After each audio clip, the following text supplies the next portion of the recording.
اعوذ باللہ من الشیطان الرجیم بسم اللہ الرحمن الرحیم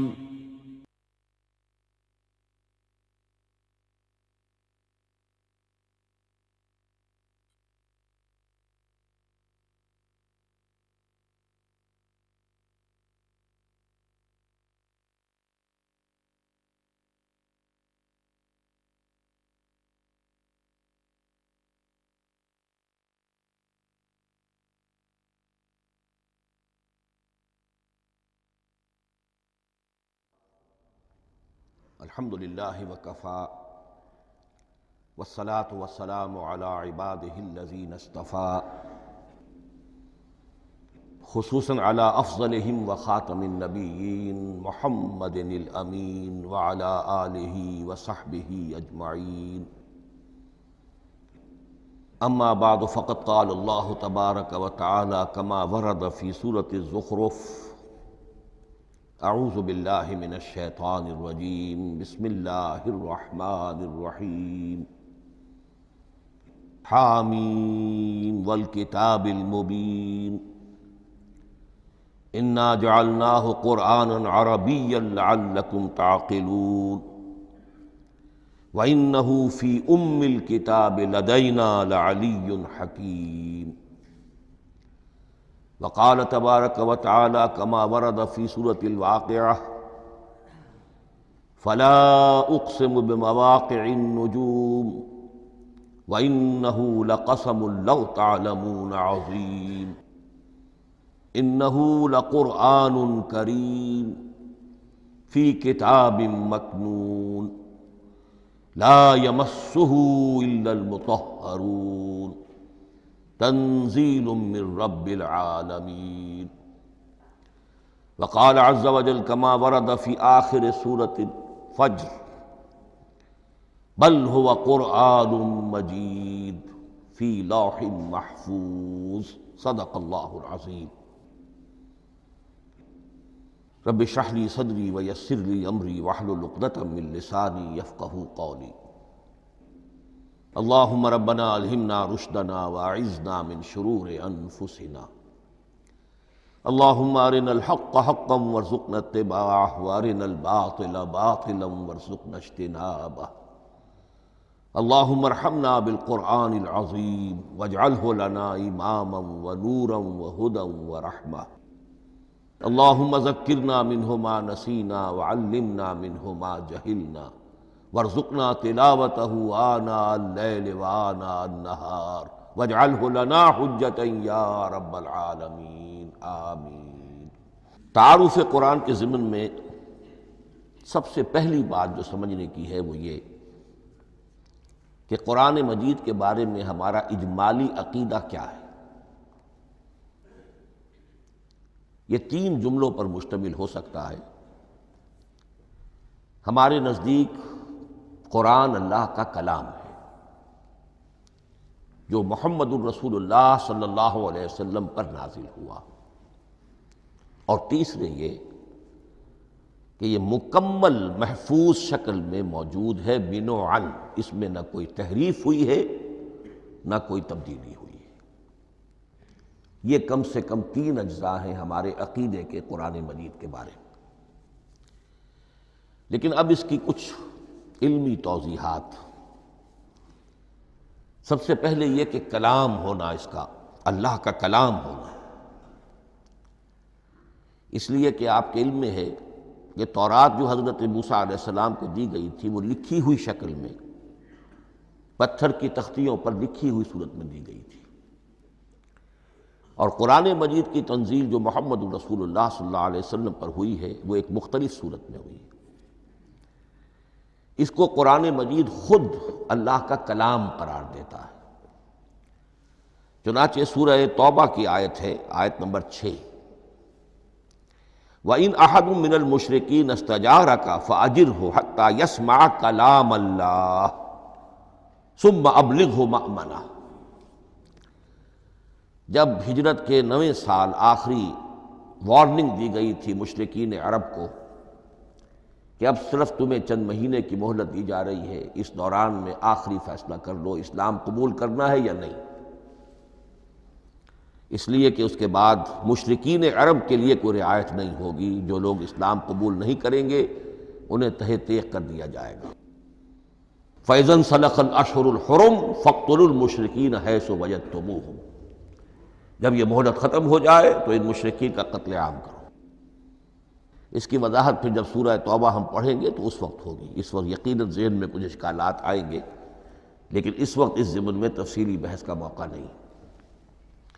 اب اس میں ایک استثناء رکھا گیا کہ ایک مشرک ہے، وہ چاہتا ہے کہ اتنا بڑا چیلنج جو ہمیں دے دیا گیا تو ہمیں موقع دیا جائے کہ ہم آئیں، آپ کے پاس بیٹھیں، کچھ دن رہیں، اللہ کا کلام سنیں، آپ کیا بات منوانا چاہتے ہیں، اس کے لیے کیا دلائل ہیں، اس کو اچھی طرح سمجھیں، اس کا ہمیں موقع ہونا چاہیے۔ اس کے لیے یہ آیت نازل ہوئی کہ وَإِنْ أَحَدٌ مِّنَ الْمُشْرِكِينَ اسْتَجَارَكَ، اے نبی اگر ان مشرکین میں سے کوئی شخص آپ سے پناہ طلب کرے فَأَجِرْهُ، اسے پناہ دیجئے، حتیٰ یسمع کلام اللہ، یہاں تک کہ وہ اللہ کا کلام سن لے، ثم ابلغہ مأمنا، پھر یہ بھی نہیں کہ اسی وقت اسے کہا جائے کہ تم مانتے ہو یا نہیں مانتے، نہیں، پھر اسے اس کے امن کے مقام پر پہنچا دو۔ یہ جو آیت ہے اس میں لفظ کلیئر آ گیا کہ قرآن مجید اللہ کا کلام ہے۔ لیکن اب اسی تل کے اوٹ میں پہاڑ والا مسئلہ ہے، ٹپ آف آئس برگ، اس کے نیچے وہ کتنا بڑا تودہ ہوتا ہے۔ کلام جو ہے اللہ تعالیٰ کی صفت ہے، اور یہ بڑا مسئلہ گہرا ہے، اور علم کلام کا ایک بڑا پیچیدہ مسئلہ ہے کہ ذات باری تعالیٰ اور اس کی صفات کے مابین کیا ربط و تعلق ہے۔ آیا صفات ذات کا جز ہیں، جزو لا ینفک ہیں، حصہ ہے، یا کچھ زائد بر ذات ہے، جس کو علامہ اقبال نے ایک جگہ کہا ہے صفات ذات حق، حق سے جدا یا عین ذات۔ یہ ہمارے علم کلام کا ایک بڑا پیچیدہ مسئلہ ہے، لیکن یہ کہ اس میں متکلمین کا جو تقریباً اجماعی فیصلہ ہے وہ دو لفظوں میں آتا، لا عین ولا غیر۔ اللہ کی صفات نہ تو اس کی ذات کا عین ہے نہ اس کی ذات سے غیر ہے، بہت پیچیدہ شکل ہے، اور یہ بھی اس وقت کا میرا موضوع نہیں ہے، میں صرف کسی اور موضوع کے لیے صرف حوالے دے رہا ہوں۔ بہرحال قرآن مجید کا جو تعلق ہے ذات باری تعالیٰ کے ساتھ، وہ اس مسئلے سے بخوبی واضح ہو جاتا ہے کہ چونکہ یہ اللہ تعالیٰ کی صفت ہے، اور صفت کو ہم یہ نہیں کہہ سکتے کہ وہ ذات باری تعالیٰ سے جدا ہے، یہ بھی نہیں کہہ سکتے کہ اس کی ذات کا جزو لا ینفک ہے۔ کچھ اسی طرح کا تعلق ہے قرآن مجید کا ذات باری تعالیٰ کے ساتھ، لیکن یہ مسئلہ قرآن مجید میں خود بیان ہوا، اور سورہ حشر کی آیت میں تو یہ فرمایا گیا، اللہ تعالیٰ نے اپنے اس کلام کی عظمت کو یوں بیان کیا، وہ عظمت کما ہیا، جیسے کہ وہ فی الواقع ہے، اور جس کا کہ گویا کہ پورا ادراک ہمارے لیے اپنی بہت سی محدودیتوں کی وجہ سے ممکن نہیں ہے، لیکن ایک تمثیل کے پیرائے میں سمجھایا، لو انزلنا ھذا القرآن علی جبل لرأیتہ خاشعا متصدعا من خشیۃ اللہ وتلک الامثال نضربها للناس لعلهم یتفکرون۔ اگر ہم نے اس قرآن کو کسی پہاڑ پر اتار دیا ہوتا تو تم دیکھتے کہ وہ دب جاتا اور پھٹ جاتا اللہ کے خوف سے۔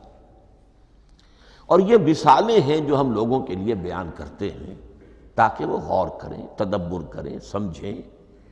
ما لا یدرک کلہ لا یترک کلہ، اگرچہ بتمام و کمال عظمت قرآن کا فہم ان کے لیے ممکن نہیں ہے، لیکن کسی درجے میں تو کچھ انعکاس اس کا ہو جائے، کچھ اندازہ ہو جائے، انسان اپنی ذہنی سطح کے اعتبار سے، اس کی مناسبت سے کسی درجے میں عظمت قرآن کا اندازہ کر لے، تو اللہ تعالیٰ کے ان الفاظ کو سامنے رکھے کہ لو انزلنا ھذا القرآن علی جبل لرأیتہ خاشعا متصدعا من خشیۃ اللہ۔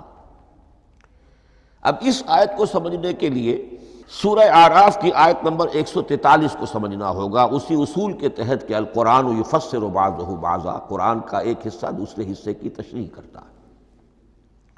وہاں یہ واقعہ بیان ہوا ہے کہ حضرت موسیٰ علیہ السلام کو جب اللہ تعالیٰ نے کوہ طور پر طلب فرمایا 30 راتوں کے لیے، جس میں بعد میں 10 کا اضافہ کر کے وہ ایک 40 رات کا ایک کورس بنا، دن رات، اس موقع پر جو مخاطبہ الہی، مکالمہ الہی سے مشرف ہوئے حضرت موسیٰ علیہ السلام، تو ان کی آتش شوق بھڑکی اور انہوں نے بڑی جرأت کر کے یہ درخواست کر دی، رب ارنی انظر الیک، پروردگار مجھے اپنا دیدار بھی عطا فرما، مجھے موقع عنایت فرما، میں تجھے دیکھ سکوں۔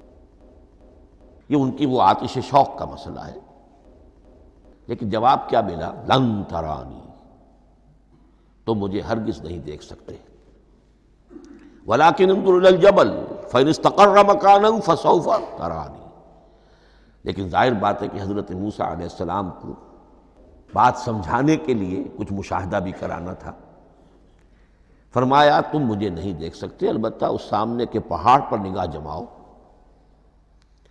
ہم اس پر اپنی ایک تجلی ڈالیں گے۔ یہ اگلی الفاظ کے اندر وضاحت ہے، میں یہاں پہلے سے بیان کر رہا ہوں سمجھانے کے لیے۔ اگر وہ پہاڑ ہماری اس تجلی کو، تجلی کسے کہتے ہیں؟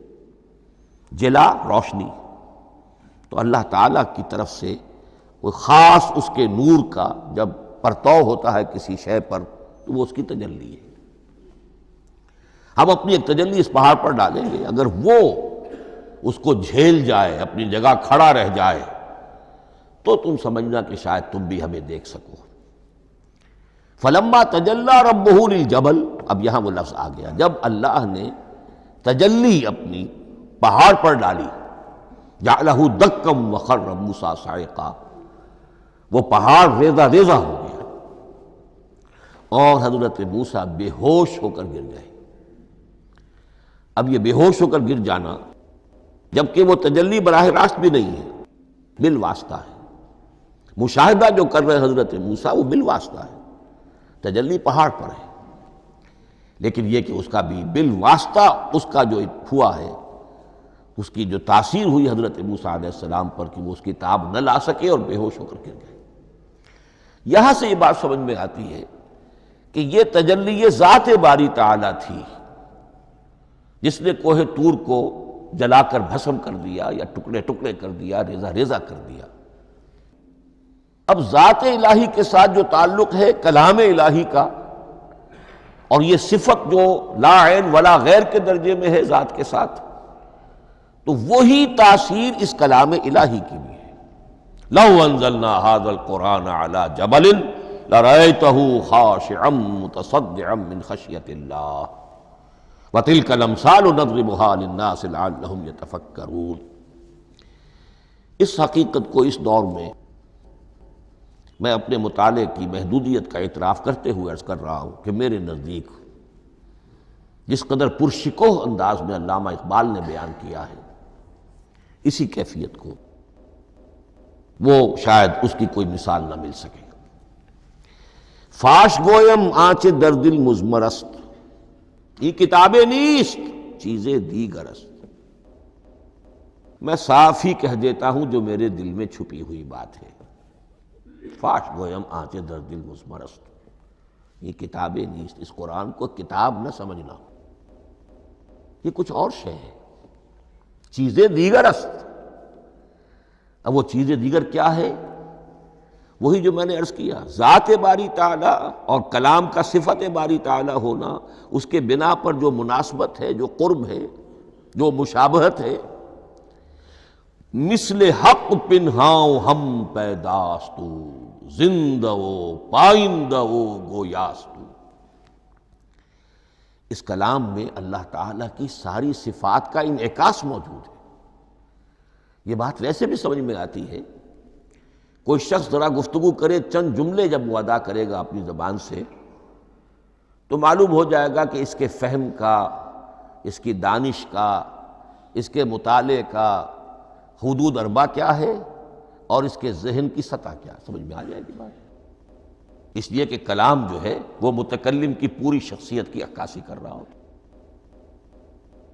تانت بازی راگ پایا، چند جملے کسی نے کہا، پتہ چل گیا کہ یہ کس سطح کے آدمی ہے، علمی اعتبار سے، معلوماتی اعتبار سے، تہذیبی اعتبار سے، کلچرڈ ہیں یا نہیں ہیں۔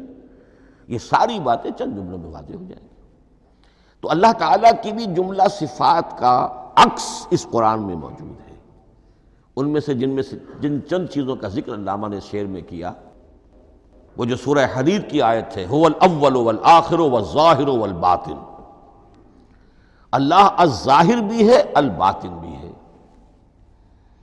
اتنا ظاہر کہ اس سے زیادہ ظاہر کوئی شے نہیں، اور اتنا باطن کہ اس سے زیادہ چھپی ہوئی کوئی شے نہیں۔ اسی لیے حضور سے جو منقول ہیں الفاظ کہ پروردگار انت الظاہر فلیس فوقک شیء وانت الباطن فلیس دونک شیء، یہی کیفیت قرآن کی ہے۔ مثل حق پنہاں و ہم پیداستو، پنہاں بھی ہے ظاہر بھی ہے، جیسے ذات باری تعالی، اور جیسے اللہ تعالیٰ کی شان ہے جو آیت الکرسی کے شروع میں آئی، الحی القیوم، مثل حق پنہاں و ہم پیداستو، زندہ ہو پائندہ ہو گویاستو۔ یہ قرآن جو ہے اللہ تعالیٰ کی صفات کا ایک عکس اپنے اندر رکھتا ہے۔ اس سے ذرا آگے چلیے، کلام کے بارے میں۔ اب کلام الہی ظاہر بات ہے کہ صفت ہے، اور صفت قدیم ہے۔ اللہ کی صفات حادث نہیں ہے، اللہ کی ذات بھی قدیم ہمیشہ سے ہے، اور اس کی صفات بھی قدیم ہمیشہ سے۔ اور یہ جو کلام الہی ہے، ظاہر بات ہے کہ یہ جو ہماری زبان کے حروف و اصوات ہیں، کلام الہی تو ان سے منزہ ہے، مبرہ ہے، ماورا ہے، اعلیٰ ہے، عرفہ ہے۔ ہماری زبانوں کے حروف و اصوات، الفابیٹس جگہ جگہ تبدیل ہو جائیں گے، انگریزی کے کچھ اور ہیں، اردو کے کچھ اور ہیں، عربی کے کچھ اور ہیں۔ کلام الہی ان تمام سے آگاہ، عرفہ، منزہ اور مبرہ ہے۔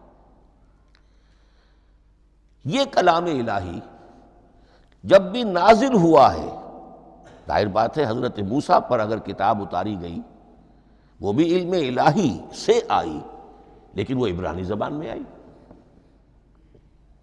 حضرت عیسیٰ علیہ السلام پر انجیل اتاری گئی، ہم یقین سے نہیں کہہ سکتے، دو میں سے کسی ایک زبان میں اتاری گئی ہوگی، یا عبرانی ہوگی، اس لیے کہ شام کے جس علاقے میں، فلسطین کے جس علاقے میں ان کی پیدائش ہوئی، اور جہاں وہ دعوت و تبلیغ کے لیے گھومتے رہے، اس کے عوام کی زبان تھی آرامی، اور خواص کی زبان تھی عبرانی، ہیبریو۔ تو یا تو وہ بھی تورات کی طرح عبرانی ہی میں نازل ہوئی تھی، یا آرامی میں ہوگی، لیکن اب کوئی نسخہ نہ ہیبریو کا، کوئی قدیم نسخہ دنیا میں موجود ہے، نہ آرامی کا۔ جو سب سے پرانا نسخہ ملتا ہے انجیل کا، وہ اس کا ترجمہ ہے، لیٹن زبان کا ترجمہ ہے، یا گریک ترجمہ ہے، اصل کوئی نہیں۔ بہرحال جب وہ کلام الہی محمد الرسول اللہ پر نازل ہوا، اب اس نے حروف و اصوات کا وہ جامہ پہنا کہ جو عربی زبان کے ہیں۔ یہی وجہ دیکھیے، میں نے جو آیت سورہ حامیم، یہ جو سلسلہ سور ہے اس میں سے سورہ زخرف کی آیت جو میں نے آپ کو سنائی، حامیم والکتاب المبین انا جعلناہ قرآنا عربیا لعلکم تعقلون، ہم نے بنا دیا ہے اپنے اس کلام کو قرآن عربی، اس کو عربی حروف و اصوات کا جامہ ہم نے پہنا دیا ہے، انا جعلناہ قرآنا عربیا لعلکم تعقلون، کہ چونکہ مخاطب اول جو قوم تھی امیین، ان کی زبان عربی تھی، لعلکم تعقلون، تاکہ تم اس کو سمجھ سکو۔ اب اس سے آگے چلیے، اصل قرآن مجید کے 3 مقامات سے معلوم ہوتا ہے، اصل قرآن اللہ کے پاس ہے۔ یہ قرآن جو ہمارے پاس ہے، مصحف عثمان رضی اللہ تعالی عنہ، یہ اس قرآن کی مصدقہ نقل ہے۔ اصل قرآن کہاں ہے؟ ایک جگہ فرمایا بل ہوا قرآن مجید فی لوح محفوظ، لوح محفوظ میں ہے، اصل قرآن وہاں ہے۔ اسی طریقے سے اسی سورہ زخرف کی اگلی آیت کیا ہے؟ ہم نے اسے عربی قرآن بنا کر اتارا، لیکن اصل قرآن کیا ہے؟ وَإِنَّهُ فِي أُمِّ الْكِتَابِ لَدَيْنَا لَعَلِيٌّ حَكِيمٌ، حقیقت میں تو یہ ام الکتاب میں ہے جو ہمارے پاس ہے، اور علی ہے بہت بلند، حکیم بڑی حکمت والا، یا محکم مضبوط، حکیم کے دونوں معنی ہیں۔ استحکام بھی اسی ہے کاف اور میم کے مادے سے بنا ہے، کسی شے کا پختہ ہو جانا، مضبوط ہو جانا، اور عقل کی پختگی وہ حکمت ہے، وہ دانائی ہے۔ اس اعتبار سے نوٹ کیجئے اصل قرآن کہاں ہے؟ لوح محفوظ میں۔ اصل قرآن کہاں ہے؟ ام الکتاب میں۔ اسی کو کہا گیا ہے ایک اور مقام پر فی صحف مکرمۃ مرفوعۃ مطہرۃ بایدی سفرۃ کرام بررہ۔ یہ قرآن، اصل قرآن تو بڑے صحیفوں میں، ان صحیفوں میں ہے، ان صفحات میں ہے، ان اوراق میں ہے، جس کی شان کیا ہے؟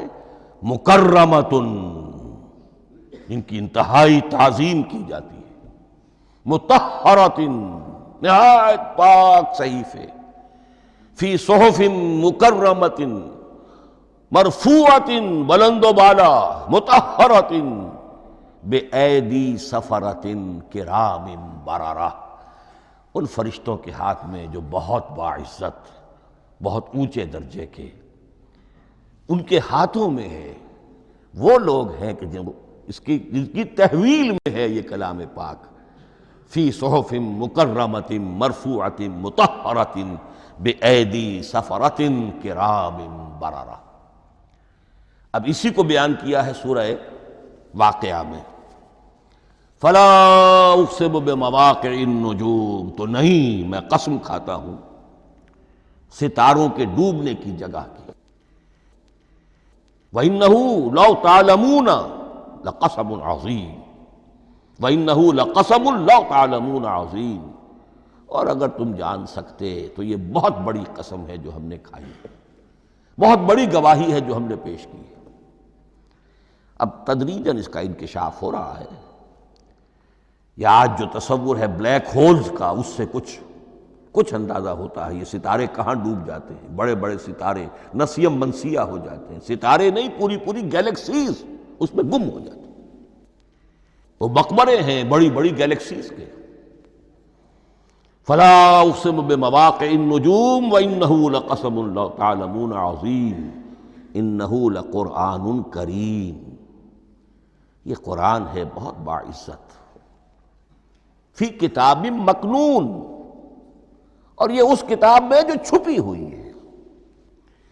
یہ لؤلؤ مکنون کا لفظ آتا ہے قرآن مجید میں، جیسے موتی ہوتے ہیں انہیں چھپا کر رکھا جاتا ہے ڈبیوں میں، مخملی ڈبیوں کے اندر موتیوں کو، اسی طریقے سے فی کتاب مکنون، لا یمسہ الا المطہرون، وہ صحیفے بھی بہت مطہرہ تھے اور ان کو چھو نہیں سکتے مگر وہی جو انتہائی پاک ہیں، ملائکہ مقربین، جن کے قریب سے بھی ہو کر معصیت یا گناہ کا کوئی تصور تک نہیں گزر سکتا، وہ ہیں جو اس کو چھوتے ہیں، ان کے ہاتھوں میں ہے، ان کی تحویل میں ہے۔ یہ ہے وہ چیزیں کہ جس سے اندازہ ہوا کہ اصل قرآن کہاں ہے۔ یہ جو ہمارے پاس ہے در حقیقت یہ نقل مطابق اصل ہے، مصدقہ نقل ہے۔ اب اس میں آپ سے عرض کر دوں کہ ایک بہت خوبصورت بات ہمیں جو ملتی ہے،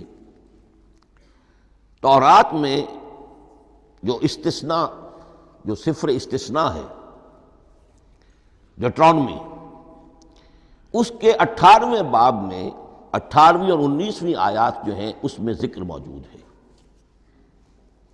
میں ان کے لیے انہی کے بھائیوں میں سے تیری مانند ایک نبی برپا کروں گا۔ اللہ تعالیٰ کلام فرما رہے ہیں یہاں حضرت موسیٰ علیہ السلام سے، آج بھی موجود ہے، اولڈ ٹیسٹمنٹ، ڈیوٹرانومی، یا کتاب استثناء سفر استثناء اس کا 18واں باب، اس کی 18ویں اور 19ویں آیات جب چاہیں جا کر دیکھ لیں۔ میں ان کے لیے ان کے بھائیوں ہی میں سے تیری مانند ایک رسول اٹھاؤں گا، میں ان کے لیے انہی کے بھائیوں میں سے تیری مانند ایک نبی برپا کروں گا اور اپنا کلام اس کے منہ میں ڈالوں گا، اور جو کچھ میں اس سے کہوں گا وہی وہ ان سے کہے گا۔ یہ ہے جو پیشین گوئی ہے محمد الرسول اللہ صلی اللہ علیہ وسلم کی۔ اور یہاں وہ فرق واضح کر دیا گیا، اے موسیٰ تم سے تو یا تو ہم نے کلام کیا ہے یا تمہیں جو کتاب دی ہے وہ لکھی ہوئی دی ہے، لیکن جو نبی تیری ہی مانند میں برپا کروں گا۔ اب اس میں بھی نوٹ کرنے کی بات ہے کہ حضرت موسیٰ کے مشابہ نبی اکرم صلی اللہ علیہ وسلم کے سوا کوئی نبی نہیں۔ صاحب کتاب وہ بھی تھے، صاحب کتاب محمد بھی ہیں، صاحب امت وہ بھی تھے، اور صاحب امت محمد رسول اللہ تیری مانند۔ صاحب شریعت، حضرت عیسیٰ صاحب شریعت نہیں تھے، شریعت موسوی ہی کو نافذ کرنے کے لیے آئے تھے۔ ان کی حیثیت دین موسوی کے مجدد کی تھی، ویسے نبی تھے، اللہ کے فضل و کرم سے نبی تھے، اس میں کوئی شک نہیں، رسول تھے، لیکن یہ کہ ان کے کام کی نوعیت کیا تھی، اس لیے کہ کوئی نئی شریعت لے کر نہیں آئے۔ اب بھی انجیل میں الفاظ موجود ہیں، don't think I have come to destroy law, the Mosaic law جسے یہ کہتے ہیں، شریعت موسوی، وہ تم پر نافذ رہے گی، تم اس کی پابندی کرو گے، چونکہ صاحب شریعت رسول یا موسیٰ یا محمد صلی اللہ علیہ وسلم علیہ الصلوۃ والسلام۔ تو میں ان کے بھائیوں میں سے، اب بھائی کون ہوں گے؟ ظاہر بات ہے بنی اسرائیل، ان کے کزنز کون ہیں؟ بنی اسماعیل۔ بنی اسرائیلی تو جو بھی نبی ہے وہ انہی میں سے ہے، ان کے بھائیوں میں سے، تو بھائی تو ہوگا، ان کا کزن ہوگا، اب وہ کون ہے؟ بنی اسماعیل۔ تو ان کے بھائیوں میں سے گویا کہ غیر اسرائیلی جو ان کے قریب ترین قرابت دار ہوں گے وہ بنو اسماعیل ہیں۔ تیرے مانند صاحب شریعت نبی میں برپا کروں گا، لیکن اس پر جو میرا کلام اترے گا وہ کس شکل میں اترے گا؟ میں اپنا کلام اس کے منہ میں ڈالوں گا، اور پھر وہ جو کچھ کہے گا وہ وہی کہے گا جو میں نے کہا ہے۔ اب اس کے حوالے سے ایک بہت اہم بات سمجھ لیجئے، اور قرآن مجید کے دو اہم مقامات کی وضاحت اس سے ہو جائے گی۔ یہ کلام اللہ، قرآن مجید میں اس کو قول جبرائیل بھی کہا گیا ہے۔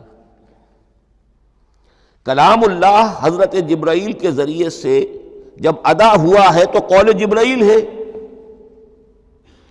اور پھر جب وہ محمد الرسول اللہ کی زبانی ادا ہوا تو قول رسول ہے، قول محمد ہے صلی اللہ علیہ وسلم۔ یہ قول اللہ بھی ہے، قول جبرائیل بھی ہے، اور قول محمد بھی ہے بیک وقت۔ یہ بات دیکھیے سورۃ تکویر، اذا الشمس کورت، انہ لقول رسول کریم ذی قوت عند ذی العرش مکین مطاع ثم امین وما صاحبکم بمجنون۔ یہ یہاں پر حضرت جبرائیل کا ذکر ہو رہا ہے۔ وما ہوا بقول شیطان الرجیم، محمد تک اس قرآن کو لانے والا تو وہ بلند پائے کا فرشتہ ہے، یہ کوئی شیطان رجیم نہیں ہے، اس لیے کہ مکے والوں نے کہہ دیا تھا ہو سکتا ہے کوئی بدروح آئی ہو محمد پر، اور اس بدروح نے کوئی الٹی سیدھی بات سکھا دی ہو، نہیں۔ انہ لقول رسول کریم، یہاں رسول کریم کون ہے؟ حضرت جبرائیل۔ انہ لقول رسول کریم ذی قوت عند ذی العرش مکین، بڑی قوت والا اور جس کا بڑا اونچا مقام اور مرتبہ ہے عرش والے کے قریب۔ ذی قوت عند ذی العرش مکین مطاع ثم امین، وہ فرشتوں کے مطاع ہیں، فرشتے ان کی اطاعت کرتے ہیں، فرشتوں کے سردار ہیں، اور پھر ساتھ ہی پورے امین ہیں، جبرائیل امین، یہ ہم لفظ استعمال کرتے ہیں۔ اور اس کے بعد آگے جا کے فرمایا وما ہوا بقول شیطان الرجیم، یہ کسی شیطان رجیم کا قول نہیں ہے۔ اب یہاں اس سورہ تکویر میں قرآن کو قول جبرائیل قرار دیا گیا، لیکن سورۃ الحاقہ میں چلیے، اس کے آخر میں آتا ہے انہ لقول رسول کریم وما ہوا بقول شاعر قلیلا ما تؤمنون ولا بقول کاہن قلیلا ما تذکرون تنزیل من رب العالمین۔ یہاں اب رسول کریم سے مراد محمد الرسول اللہ صلی اللہ علیہ وسلم۔ یہ کسی شاعر کا قول نہیں ہے، کسی کاہن کا قول نہیں ہے، یعنی جس کے زبانی یہ قرآن لوگوں کے سامنے آ رہا ہے۔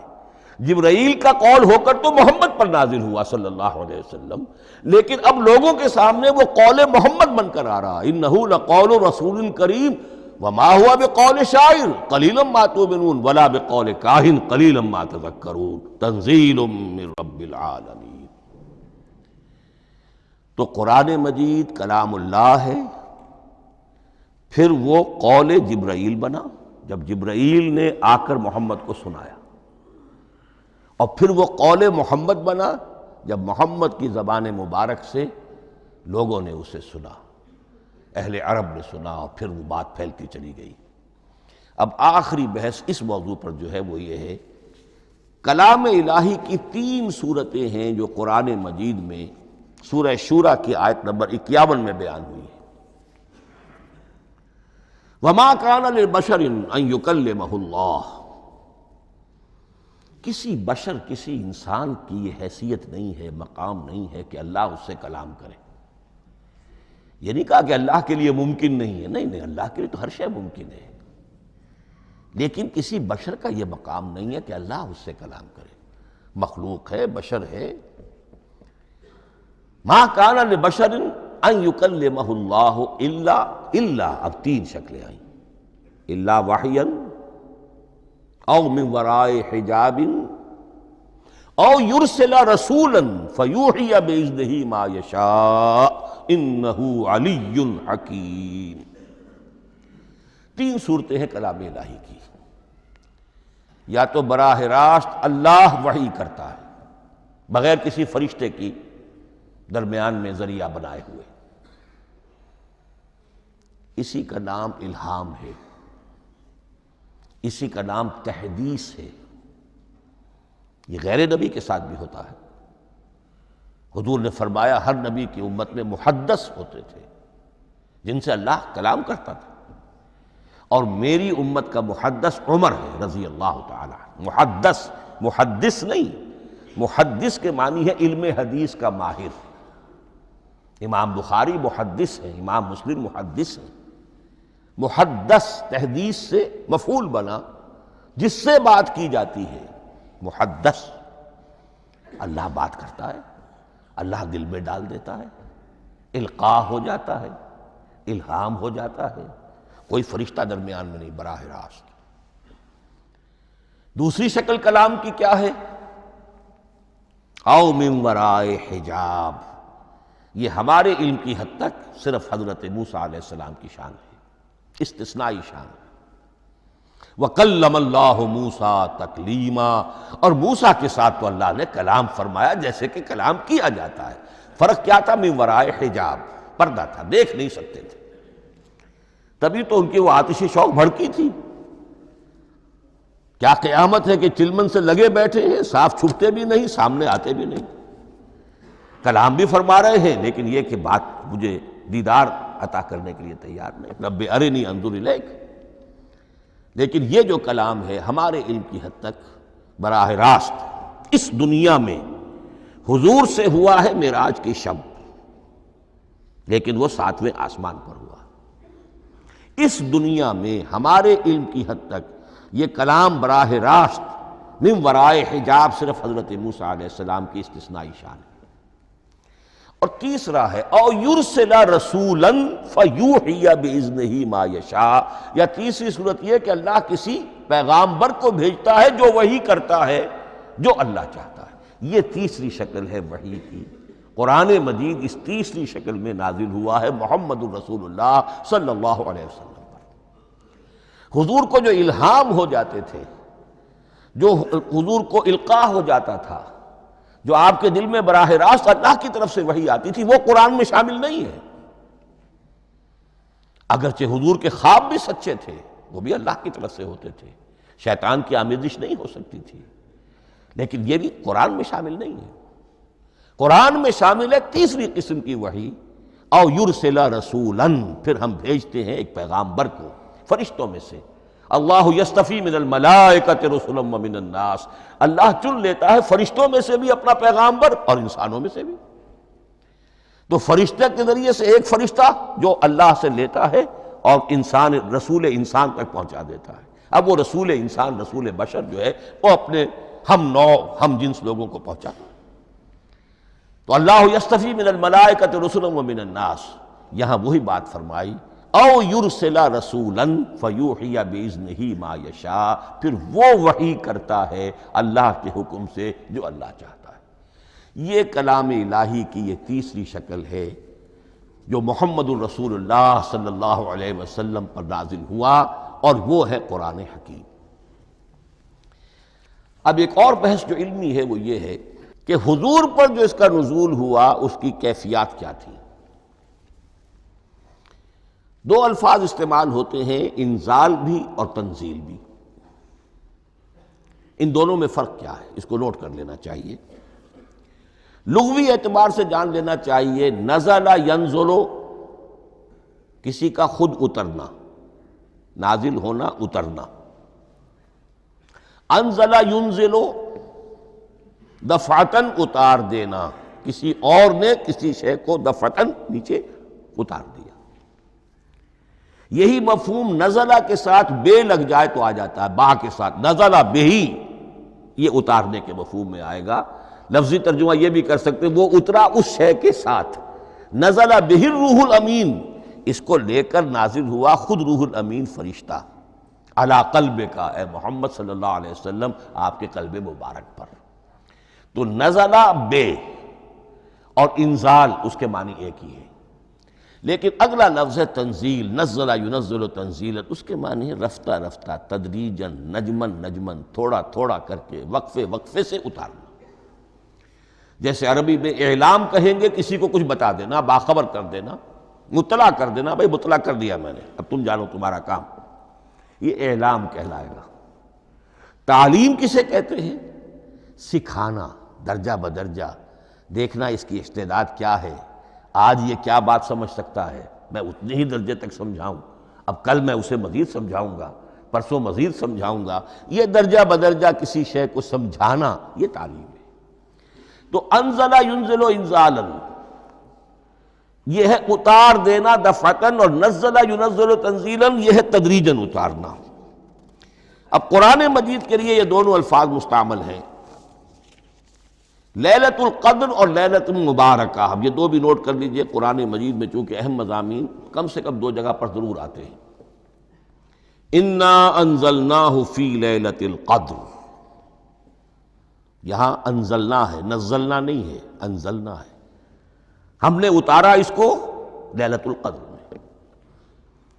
اور باقی صورت تو آپ کو یاد ہوگی، وما ادراک ما لیلۃ القدر، لیلۃ القدر خیر من الف شہر، تنزل الملائکۃ والروح فیہا باذن ربہم من کل امر، سلام ہی حتی مطلع الفجر۔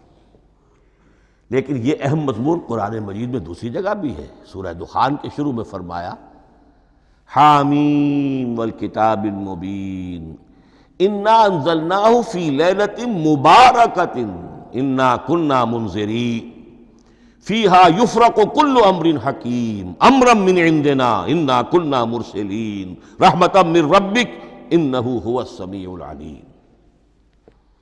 یہ لیلۃ المبارکہ ہے، ایک ہی ہے، لیلۃ القدر اور لیلۃ المبارکۃ، ان دونوں کے لیے وہی انزلنا کا لفظ آیا۔ لیکن یہ کہ سابقہ کتابوں کے اعتبار سے قرآن مجید کا فرق واضح کیا گیا ہے۔ مثلا سورہ نساء کی آیت نمبر 136 بہت نمایاں ہے، بہت نمایاں ہے۔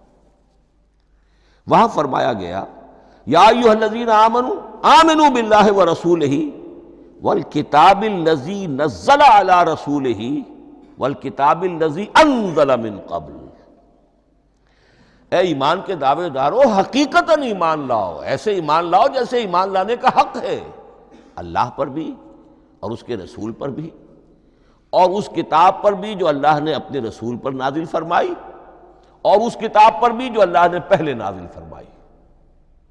لیکن نازل کے لیے یہاں آیا حضور کے لیے والکتاب الذی نزل علی رسولہ، تنزیل کی شکل میں، اور تورات کے لیے والکتاب الذی انزل من قبل، وہ تو دفعۃ واحدا لکھی ہوئی تختیوں کی شکل میں حضرت موسیٰ علیہ السلام کو دے دی گئی تھی۔ تو یا ایھا الذین آمنوا آمنوا باللہ ورسولہ والکتاب الذی نزل علی رسولہ والکتاب الذی انزل من قبل۔ یہ جو تنزیل ہوئی ہے حضور پر، یعنی لیلۃ القدر میں جو رمضان مبارک میں ہے، پورا قرآن لوح محفوظ سے، کتاب مکنون سے، ام الکتاب سے نقل کر کے اتار دیا گیا سمائے دنیا تک۔ پہلا آسمان جسے ہم کہتے ہیں سمائے دنیا، وہ آسمان جو قریب ترین ہے دنیا کے، وہاں سے اب یہ درجہ بدرجہ تھوڑا تھوڑا چند آیتیں، چند سورتیں، پھر آیتیں، پھر سورتیں، یہ نازل ہوا محمد الرسول اللہ صلی اللہ علیہ وسلم پر۔ گویا کہ پہلا مرحلہ انزال کا ہے، پورا قرآن لوح محفوظ یا کتاب مکنون یا ام الکتاب سے نقل کر کے اتار دیا گیا سمائے دنیا تک۔ یہ ہے انزل ینزل انزالا، انا انزلناہ فی لیلۃ القدر انا انزلناہ فی لیلۃ مبارکہ۔ لیکن محمد الرسول اللہ پر یہ نازل ہوا اب تھوڑا تھوڑا، نجمن نجمن، درجہ بدرجہ، تدریجاً۔ یہ ہے تنزیل۔ اس تنزیل کی حکمت قرآن مجید میں بیان ہوئی ہے، اور اس اعتبار سے کہ اہل عرب نے، اہل مکہ نے اعتراض کیا تھا کہ یہ پورا قرآن کیوں نہیں محمد ایک ہی مرتبہ پیش کر دیتے صلی اللہ علیہ وسلم۔ اس میں جو چیز مضمر تھی وہ یہ تھی کہ چونکہ یہ حقیقت میں اللہ کا کلام نہیں ہے، یہ محمد کا اپنا کلام ہے، تو کوئی شاعر دنیا میں ایسا نہیں ہے جو ایک دم اپنا پورا دیوان دے دے۔ وہ تو ساری عمر میں تھوڑا تھوڑا، آج غزل کہی، کل قصیدہ کہا، پرسوں کچھ اور کہا، پھر وہ جمع ہوتا ہے تو وہ دیوان بنتا ہے۔ اسی طریقے سے تو یہ کر رہے ہیں۔ اگر یہ اللہ کا کلام ہوتا تو بیک وقت آ جاتا۔ یہ تو ذرا محنت کرتے ہیں، کچھ اس کے اندر اس کو اپنی محنت سے کوشش کر کے کچھ موضوع کرتے ہیں، کلمات، الفاظ، اور اس طریقے سے رفتہ رفتہ لے کر آ رہے ہیں۔ اس لیے ان کا اعتراض نقل ہوا ہے۔ وقال الذین کفروا لولا نزل علیہ القرآن جملۃ واحدۃ، انہوں نے کیوں نہیں اترا یہ قرآن پورا کا پورا ایک ہی بار؟ یہ اعتراض تھا۔ اس اعتراض کے جو جوابات دیے گئے ہیں وہ نوٹ کیجیے کہ لوگوں کے حق میں یہ مفید ہے، یہ پورے قرآن کا تحمل ایک وقت میں کر نہیں سکتے۔ یہ پورا قرآن تو ایک ہی مرتبہ اگر پہاڑ پر بھی اتار دیا جاتا تو وہ پھٹ جاتا، دب جاتا۔ وَقُرْآنًا فَرَقْنَاهُ لِتَقْرَأَهُ عَلَى النَّاسِ عَلَى مُكْثٍ وَنَزَّلْنَاهُ تَنزِيلًا، سورہ بنی اسرائیل آیت 106۔ یہ وہ قرآن ہے جس نے ہم نے جس کو ٹکڑے ٹکڑے کر کے، فرق نہ ہو، فرق توڑ دینا، تھوڑا تھوڑا کر کے ہم نے کر دیا، لِتَقْرَأَهُ عَلَى النَّاسِ عَلَى مُكْثٍ، تاکہ آپ اسے پڑھ کر سنائے لوگوں کو وقفے وقفے سے، تاکہ وہ سہار سکیں، سنبھال سکیں، برداشت کر سکیں۔ وَنَزَّلْنَاهُ تَنزِيلًا، اسی وجہ سے ہم نے اسے نازل کیا ہے بطرز تنزیل، بطرز انزال نہیں، بطرز تنزیل۔ وَقُرْآنًا فَرَقْنَاهُ لِتَقْرَأَهُ عَلَى النَّاسِ عَلَى مُكْثٍ وَنَزَّلْنَاهُ تَنزِيلًا۔ ایک حکمت تو ہو گئی عوام کے لیے، ایک حکمت خود رسول کے لیے صلی اللہ علیہ وسلم۔ كَذَلِكَ لِنُثَبِّتَ بِهِ فُؤَادَكَ وَرَتَّلْنَاهُ تَرْتِيلًا۔ اب ذرا نوٹ کیجئے، قلب محمدی کے لیے بھی اس پورے کلام کا ایک دم سہار آسان کام نہیں تھا۔ یہ اس لیے، یہ اسی سورہ الفرقان کی جو آیت کا میں نے ایک حصہ آپ کو سنا دیا تھا، اسی کے اندر اس کا جواب آیا ہے، اسی آیت میں، آیت نمبر 32 ہے یہ سورہ فرقان کی۔ وقال الذین کفروا لولا نزل علیہ القرآن جملۃ واحدۃ، یہ اعتراض ہے۔ جواب کیا ہے؟ کذالک لنثبت بہ فؤادک، ہم نے یہ اس لیے کیا ہے نبی کہ اس کے ذریعے سے آپ کے دل کو ٹھہراؤ اور جماؤ عطا کرے۔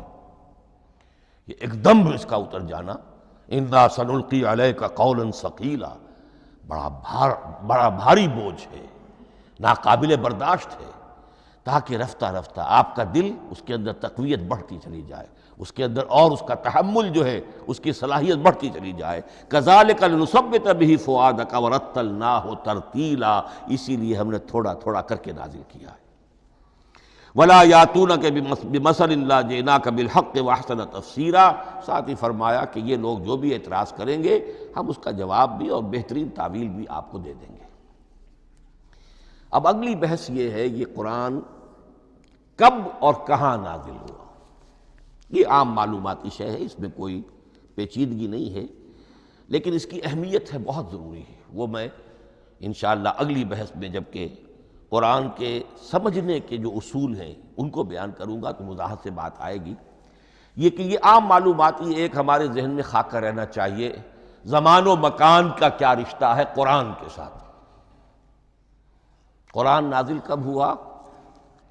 ہمارا چونکہ عام طور پر جو معمول ہے، ہم تو جو کرسچین ایرا ہے اس کے حوالے سے ہمارے ذہن کے اندر سارا حساب کتاب ہے، تو سن 610 عیسوی سے لے کر 632 عیسوی تک شمسی حساب سے 22 سالوں میں قرآن نازل ہوا ہے۔ 571 حضور کی ولادت کا سال ہے، 571 عیسوی۔ 610 میں آپ 39 سال کے ہوئے، لیکن قمری حساب سے 40 کے ہو چکے۔ 610 میں قرآن کی تنزیل شروع ہوئی اور 632 میں آپ کا انتقال ہوا۔ 22 برس زمانی اعتبار سے نقشہ ذہن میں رکھیے، اور اسے ہم اگر دوسرے حساب سے کہیں گے تو عام الفیل، وہ جو ابرہہ آیا تھا بیت اللہ کو ڈھانے کے لیے، وہ سال عربوں میں بہت مشہور ہو گیا تھا، اور وہی سال حضور کی ولادت کا ہے، تو عام الفیل ہی میں حضور کی ولادت ہوئی، لہذا 40 عام الفیل میں قرآن مجید کا نزول شروع ہوا، اور 11 ہجری تک یہ 23 برس بنتے ہیں قمری حساب سے۔ ایک رائے یہ بھی ہے کہ قرآن کا نزول 20 برس میں ہوا ہے، اور اس میں وضاحت یہ ہے کہ پہلے 3 سال اللہ تعالیٰ نے ایک فرشتے کو، حضرت اسرافیل علیہ السلام کو مامور کیا تھا حضور کی تعلیم پر۔ دنیاوی اعتبار سے حضور نے کوئی تعلیم حاصل نہیں کی، آپ امی تھے، آپ نے دنیاوی اعتبار سے کسی کے سامنے زانو تلمس طے نہیں کیا، کہیں کوئی تعلیم حاصل نہیں کی، کہیں کوئی تحصیل علم نہیں کی، لیکن اللہ تعالیٰ نے علمہ شدید القویٰ، اللہ تعالیٰ نے جو کچھ انہیں سکھایا ہے، جو علم انہیں عطا کیا ہے، تو ایک روایت یہ ہے کہ 3 برس تک، اور اس کے بعد پھر قرآن نازل ہونا شروع ہوا تو 20 برس تک قرآن نازل ہوا۔ لیکن وہ لوگ بھی مانتے ہیں کہ سورہ علق کی آیتیں نازل ہو چکی تھی، پھر 3 برس کا وقفہ ہے۔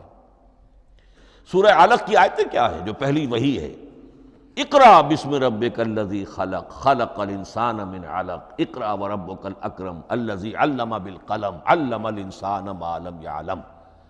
گویا کہ بسم اللہ ہو رہی ہے محمد الرسول اللہ صلی اللہ علیہ وسلم کی تعلیم کی، اور جن گھرانوں میں یہ رواج ابھی تک چل رہا ہو، بسم اللہ بچوں کی کراتے ہیں، ایک تقریب کی شکل میں منعقد کرتے ہیں، ہمارے ہاں یہ رواج تھا، اب ہم چھوڑ چکے ہیں، کہ جو تقریب بھی حضور کی اور صحابہ کی زندگیوں سے ثابت نہ ہو، ہمیں کوشش کرنی چاہیے کہ ان تقریبات کا سلسلہ منقطع کریں۔ ما انا علیہ واصحابی، ہماری تقریبات جو ہیں وہ بس وہیں تک محدود رہنی چاہیے۔ بہرحال وہ جو ایک چلتی ہے روایت، 4 سال 4 مہینے 4 دن کا بچہ یا بچی ہو تو بسم اللہ یہی آیتیں پڑھی جاتی ہیں، پڑھ تو نہیں سکتا، انگلی رکھ کر پڑھانے والا کوئی عالم دین بیٹھ جاتا ہے سامنے، وہ نہا دھو کر بچہ یا بچی بیٹھی ہوئی ہے، اور اس کو اقرأ بسم ربک الذی خلق، خلق الانسان من علق، اقرأ وربک الاکرم الذی علم بالقلم، علم الانسان ما لم یعلم۔ اب اس میں تو سارا پڑھنے پر زور ہے، حصول علم پر زور ہے، کسی تبلیغ کا حکم ہی نہیں، ابھی رسالت کا کوئی تذکرہ کچھ بھی نہیں، اس میں تو قیامت کا بھی کوئی ذکر نہیں۔ اب اس کے بعد روایت یہ ہے کہ 3 برس تک پھر حضرت اسرافیل دن رات حضور کے ساتھ رہے ہیں اور آپ کی تعلیم ہوئی ہے، اور پھر 3 برس کے بعد پھر وحی کا سلسلہ شروع ہوا ہے، واللہ عالم۔ لیکن یہ کہ جب سورہ اقرا نازل ہو چکی ہے اس کی 5 آیتیں، تو وہ 3 برس بھی اس کا وقفہ شمار ہوں گے، زمانہ نزول پھر وہی 23 برس رہے گا۔ اسی کے ساتھ میں نے عرض کیا تھا کہ دوسری بات یہ کہاں نازل ہوا قرآن۔ ایک لفظ میں تو یہ سمجھ لیجئے یہ حجاز میں نازل ہوا۔ حجاز جزیرہ نما عرب کا ایک خاص حصہ ہے، پہاڑی سلسلہ، یوں سمجھ لیجئے، اس کو ذہن میں رکھیے۔